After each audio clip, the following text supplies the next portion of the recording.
দলৰ কাৰ্যসূচীলৈকে আহিলোঁ। আপোনালোক সকলোৱে জানে যে বিহালীত উপনিৰ্বাচন অনুষ্ঠিত হ'ব আৰু দলে এই সমষ্টিটো চোৱা চিতা কৰিবলৈ দায়িত্ব দি থৈছে। গতিকে মাজে মাজে আহিও আছোঁ।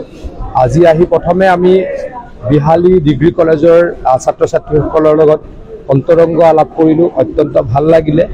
দ্বিতীয়তে আমি আমাৰ যি 4টা জিলা পৰিষদ, এই জিলা পৰিষদ কেন্দ্ৰিক আমি যিমানকেইটা পঞ্চায়ত আছে তাত এখন কমিটি কৰি দি গৈছিলোঁ। তেওঁলোকৰ লগত বিস্তৃতভাৱে কি চলি আছে, কেনেদৰে সংগঠন চলি আছে কথা পাতিলোঁ। আৰু আমাৰ মেম্বাৰশ্বিপ চলি আছে, খুব ভাল মেম্বাৰশ্বিপ হৈছে।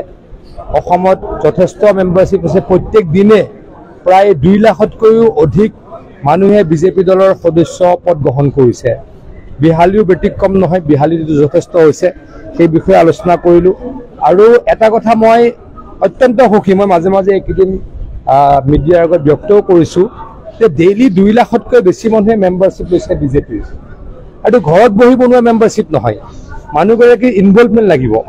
মানুহগৰাকীয়ে নিজৰ ফোনটোৰ পৰা মিছ কল এটা দিব লাগিব, তাত এখন ফৰ্ম আহিব, ফৰ্মখন ফিল আপ কৰিব লাগিব, আকৌ কনফাৰ্মেশ্যন আহিব। গতিকে এটা বিস্তৃত প্ৰক্ৰিয়া আছে। সেই প্ৰক্ৰিয়াটোৰে মেম্বাৰশ্বিপ ল'বলৈ মানুহ অত্যন্ত আগ্ৰহী হৈ উঠিছে। মই বিজেপি দলৰ কাৰ্যকৰ্তা হিচাপে অত্যন্ত সুখী।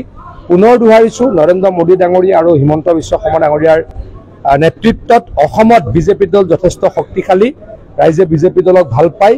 নহ'লে প্ৰত্যেক দিনে 2 পৰা 2.5 লাখ মেম্বাৰশ্বিপ কেতিয়াও নল'লে হয়। আৰু এইটো হোৱাত মই অত্যন্ত সুখী হৈছোঁ।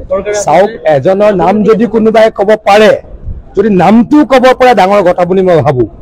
আৰু বিজেপি দলৰ যদি কোনোবা ব্যক্তি থাকে, আমি সকলোৱে হাঁহি কালি CBIক নিদিওঁ।